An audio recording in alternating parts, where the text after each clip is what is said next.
Assalamualaikum warahmatullahi wabarakatuh. Halo adik-adik semua, berjumpa lagi dengan Kak Nensa. Nah, pada kesempatan kali ini, di video ini kita akan membahas salah satu bab atau materi fisika, yaitu tentang tata surya. Nah, yang akan kita bahas yaitu tentang matahari, planet, dan benda langit. Oke, kita langsung saja masuk ke materinya.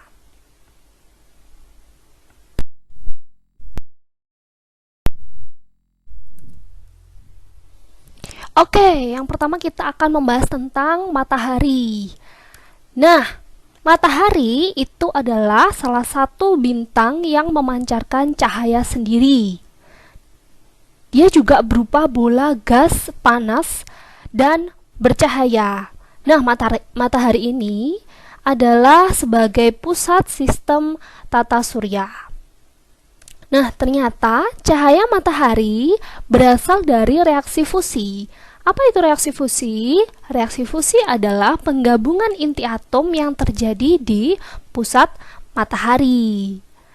Nah, apa saja sih unsur-unsur yang membentuk massa matahari?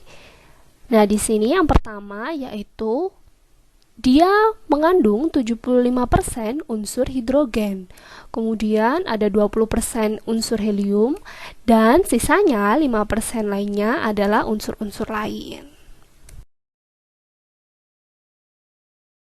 Nah, selanjutnya kita akan beralih ke lapisan matahari. Nah, di sini di gambar ini coba yang pertama itu, nah di sini ya, ini adalah bagian inti matahari. Nah, bagian inti matahari itu terdapat di bagian terdalam matahari yang mempunyai suhu sekitar 150 juta derajat Celcius. Sangat tinggi sekali ya suhunya. Dia juga merupakan tempat terjadinya reaksi fusi sebagai sumber energi matahari. Jadi reaksi fusinya terjadi di inti matahari. Kemudian yang nomor 2, nah nomor 2 bagian ini itu adalah bagian zona radioaktif. Kemudian untuk yang ketiga di sini ada zona konvektif. Nah yang keempat ini adalah bagian fotosfer. Fotosfer ini adalah lapisan yang paling terang dan warnanya putih. Nah, biasanya kita lihat pada kehidupan sehari-hari. Jadi bisa terlihat dia yang berwarna putih. Kemudian yang bagian kelima ini adalah kromosfer. Kromosfer adalah lapisan atmosfer matahari bagian dalam yang menghasilkan warna merah lemah. Selanjutnya bagian yang keenam. Nah, bagian yang keenam ini kita sebut dengan korona. Korona sendiri adalah lapisan atmosfer bumi bagian luar yang terdiri dari gas-gas ionisasi. Ya, jadi dia berwarna keabu-abuan. Namun biasanya hanya dapat dilihat ketika terjadi gerhana matahari total. Kemudian yang selanjutnya yaitu nomor 7. Nah, di sini ada bintik hitam atau sunspot. Apa itu? Jadi sunspot ini adalah daerah gelap pada fotosfer karena suhunya yang lebih rendah dibandingkan di sekitarnya. Kemudian yang ke-8 ini ada bagian, nah ini ya, bagiannya diperbesar. Di sini ada granulasi. Granulasi yaitu gumpalan matahari karena perbedaan suhu antara inti dan fotosfer. Kemudian yang terakhir ada yang bagian ke-9, ini ada lidah api atau kita sebut juga dengan prominensa. Apa itu lidah api? Lidah api adalah semburan gas panas yang dahsyat dari permukaan matahari. Nah, adik-adik, jadi untuk mulai dari nomor 7 hingga nomor 9, bintik hitam atau sunspot, granulasi, dan lidah api ini adalah gangguan pada matahari karena matahari terdiri dari lapisan dengan suhu yang berbeda-beda. Jadi bintik hitam, granulasi, lidah api itu adalah gangguan yang terjadi karena suhu pada matahari itu berbeda-beda.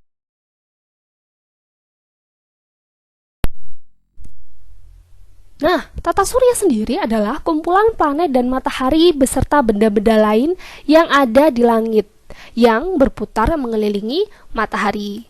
Nah, kalian pasti sudah mengenal berbagai macam planet yang ada di yang sudah kalian kenal. Nah, di sini ada urutan planet dari yang paling terdekat hingga yang paling terjauh dari matahari. Jadi, mungkin kalau adik-adik masih kesulitan untuk menghafal ya urutannya, biasanya kakak pakai ini. Nah, urutannya dari Merkurius, saya ambil singkatannya Me, kemudian Venus V, Bumi Bu, Mars Ma, Jupiter saya ambil U, kemudian Saturnus saya ambil kata Sat, Uranus saya ambil kata Ur, dan Neptunus saya ambil kata Nep. Sehingga kalau digabung akan menjadi Meve Buma Yusat Turnep. Nah, ini urutan dari planet yang terdekat dengan matahari hingga yang paling jauh. Nah, ada di gambar ini adalah perputaran, gambaran fisik perputaran atau rotasi dari planet-planet tersebut. Kita terletak di bumi ya di sini. Oke, selanjutnya berikutnya adalah pengelompokan planet-planet berdasarkan yang pertama yaitu berdasarkan lintasan asteroid. Nah, di sini ada dua planet, itu dibagi menjadi dua, yaitu planet dalam dan planet luar. Di mana planet dalam itu adalah planet-planet yang orbitnya di sebelah dalam lintasan asteroid. Jadi di sini bisa kalian lihat di gambar, ini adalah gambar matahari ya. Kemudian ada beberapa planet yang dibatasi oleh lintasan asteroid. Kemudian ada planet lainnya. Nah, apa saja planet yang ada dalam kelompok planet dalam, yaitu Meve Buma, Merkurius, Venus, Bumi, dan Mars. Sisanya dia terletak di luar orbit lintasan asteroid, yaitu kita sebut dengan planet luar, antara lain Jupiter, Saturnus, Uranus, dan Neptunus. Kemudian pengelompokan yang kedua, kita membaginya yaitu dengan berdasarkan bumi sebagai pembatas. Nah, ada dua kelompok. Yang pertama yaitu planet inferior. Planet inferior ini adalah planet yang orbitnya di dalam orbit matahari bumi. Jadi, yang ada di antara matahari dan bumi. Planet apa? Yaitu planet Merkurius dan Venus. Sisanya, planet yang berada di luar planet bumi, yaitu antara lain Mars, Jupiter, Saturnus, Uranus, dan Neptunus, itu kita sebut dengan planet superior. Planet superior itu berarti adalah planet yang orbitnya di luar orbit matahari bumi.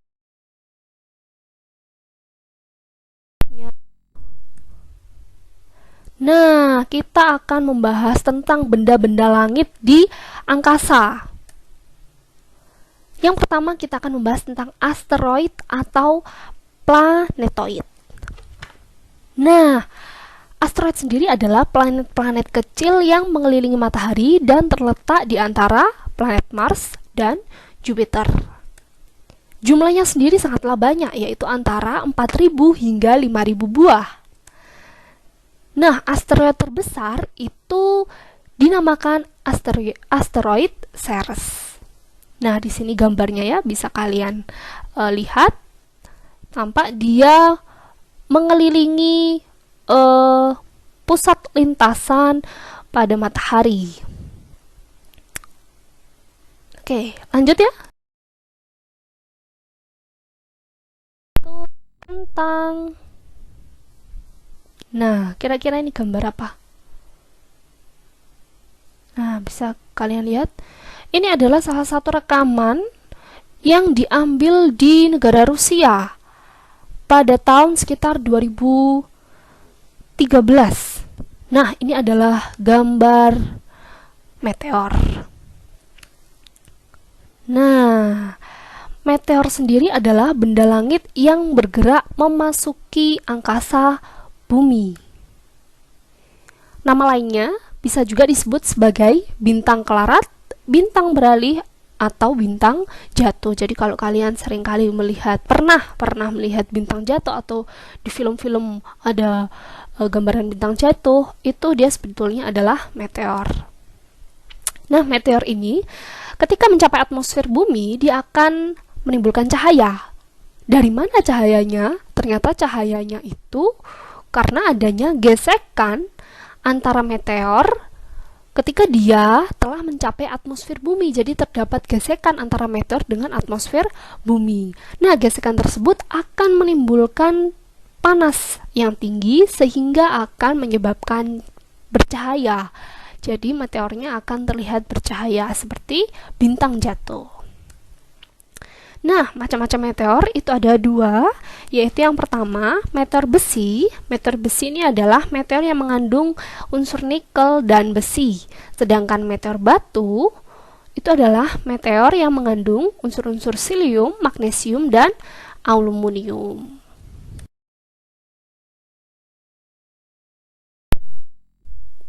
Nah, kemudian kalau ini gambar apa? Ini adalah gambar komet. Kalau ini animasi ya, kalau yang tadi itu memang sungguh terjadi yang meteor, kalau komet ini gambar animasinya. Nah, komet ini adalah benda langit yang mengelilingi matahari. Orbitnya sangat lonjong sehingga seperti bintang berekor. Bisa kalian lihat di sini tampak bahwa seperti punya ekor. Ya. Nah, sebuah komet ini dia terbentuk dari dua bagian. Yang pertama adalah kepalanya. Kepalanya ini terdiri dari inti yang bercahaya dan kita sebut koma atau selubung sampingnya. Kemudian bagian yang kedua ada ekor komet. Nah, ekor komet ini ternyata dia selalu menjauhi matahari.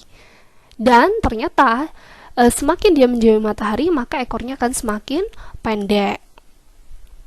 Nah, komet sendiri itu ada yang dinamakan komet periodik, di mana komet-komet ini akan muncul secara berulang. Beberapa contohnya yaitu yang pertama, komet Encke. Komet ini akan muncul selama tiap 3,3 tahun sekali. Ini adalah komet yang terpendek lintasannya. Kemudian ada komet Halley. Komet Halley ini komet yang periodiknya terpanjang, yaitu selama 76 tahun sekali baru muncul. Kemudian yang ketiga ada komet Biela. Biela ini dia akan muncul setiap 6,5 tahun sekali. Sekian pembelajaran kita kali ini tentang sebab tata surya. Semoga bisa bermanfaat untuk adik-adik semua di rumah dan tetap semangat belajarnya. Oke, terima kasih atas perhatiannya. Kurang lebihnya saya mohon maaf. Wassalamualaikum warahmatullahi wabarakatuh.